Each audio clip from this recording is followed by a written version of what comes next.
सभी दर्शकों को जय श्री राम। आज मैं कक्षा 7 हिंदी का पाठ 16 नरबदी, ये एक बड़ी लोक कथा है। जो इसकी विधा है लोक कथा। लोक कथा का तात्पर्य लोगों के द्वारा कही गई कहानियां। इसके रचनाकार हैं, लेखक हैं। ये पुनर्लेखन किया गया है। इसके लेखक लक्ष्मी नारायण पयोधी। तो बात बहुत पुरानी है। मैकल पर्वत तब घने जंगलों से घिरा था। पुराने समय की बात है कि मैकल पर्वत घने जंगलों से घिरा हुआ था। उन्हीं जंगलों में एक गांव था। जंगलों में गांव बसा हुआ था। गांव क्या कहें, 8-10 झोपड़े रहे होंगे। उसमें से एक झोपड़ी दुग्गन की थी।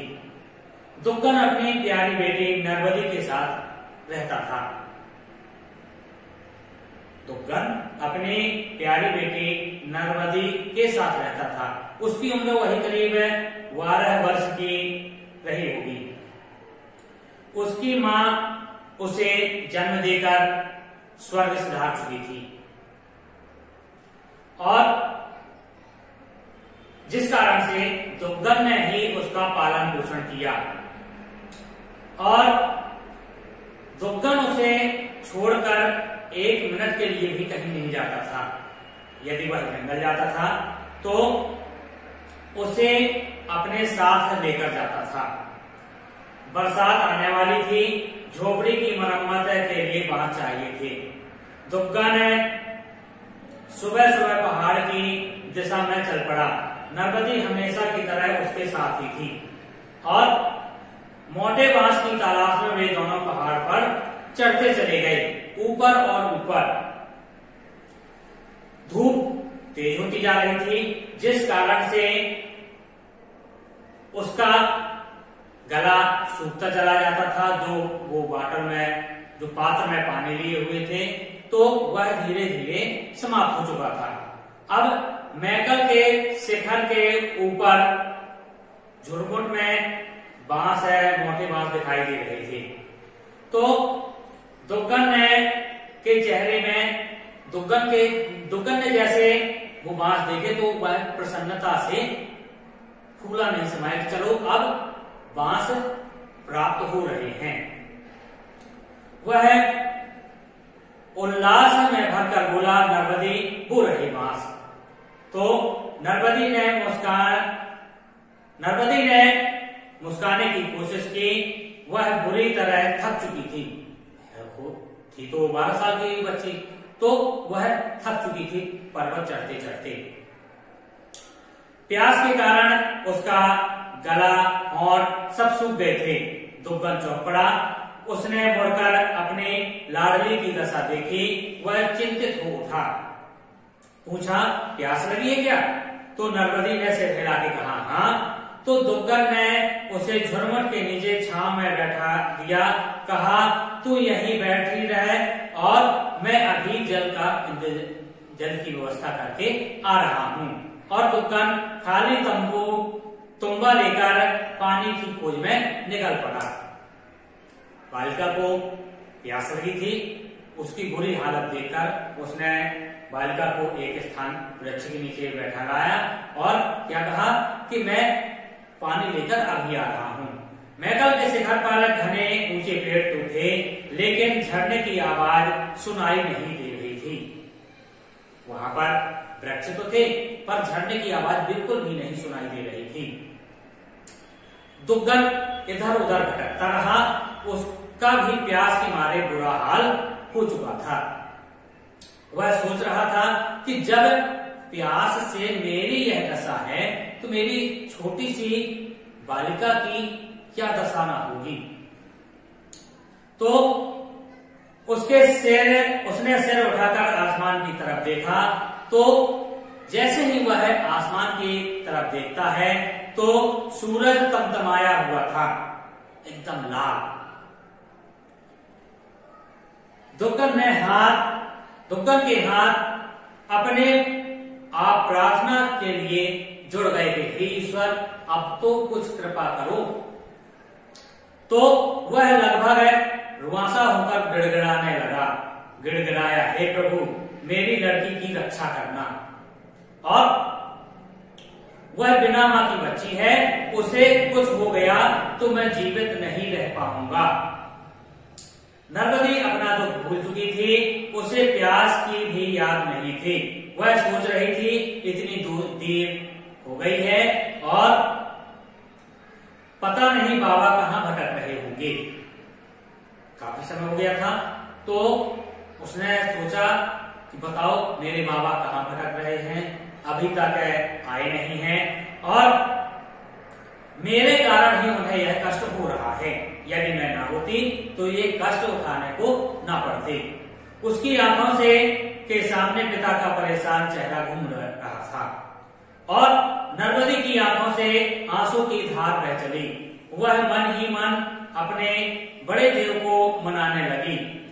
हे बड़े देव, मेरे बाबा को बचा लेना, उनका प्यास के मारे बुरा हाल है। पिता पुत्री के लिए प्रार्थना कर रहा है और पुत्री अपने पिता के लिए ईश्वर से प्रार्थना कर रही है। पानी नहीं मिला तो वो मर जाएंगे।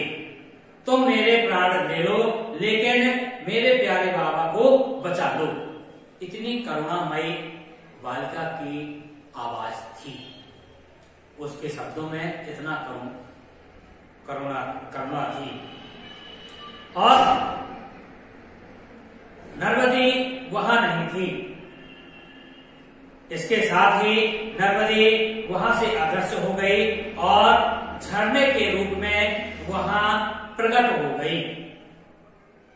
क्या कहते हैं कि नर्मदी वहां से अदृश्य हो गई और वहीं से झरने के रूप में प्रवाहित होने लगी। दुग्गन लस्त-पस्त हाँफता हुआ झुरमुट के पास पहुंचा।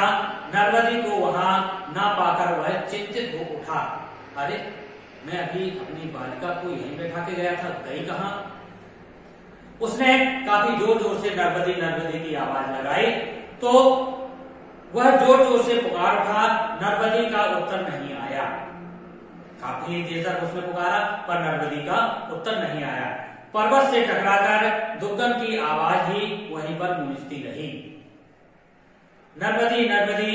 जब प्रतिध्वनि शांत हुई तो दुग्गन ने ध्यान से सुना। झुरमुट के बीच कलकल का संगीत सुनाई पड़ रहा था।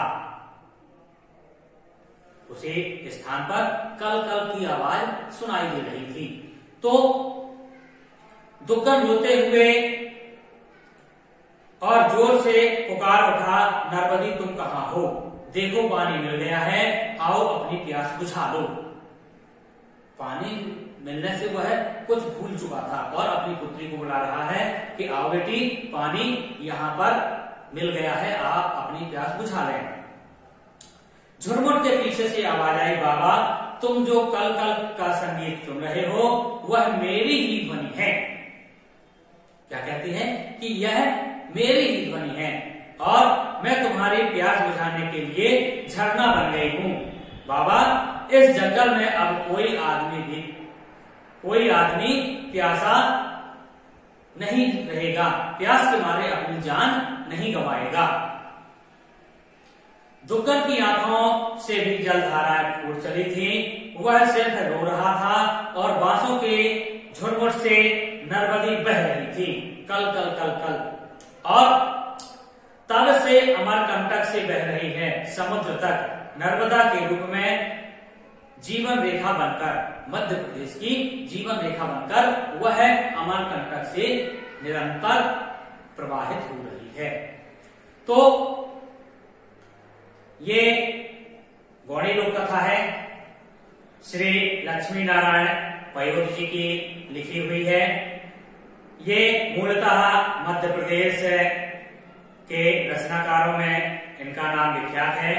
संबंधों की एवज में आखेटकों के विरुद्ध तितली परी बाल कविताएं ऊंचे रखे इरादे, आदिवासी बच्चों के खेल आदि इनकी प्रमुख कृतियां हैं।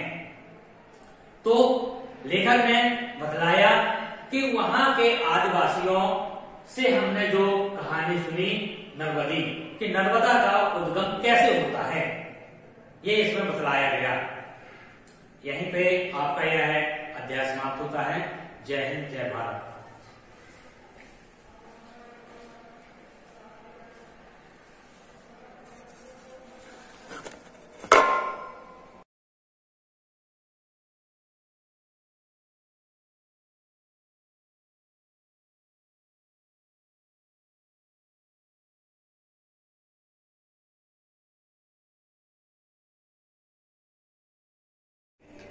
आप निरंतर आगे बढ़ते रहें। यदि आपको यह वीडियो अच्छा लगा हो तो लाइक, शेयर, यदि नए हों तो सब्सक्राइब करना ना भूलें।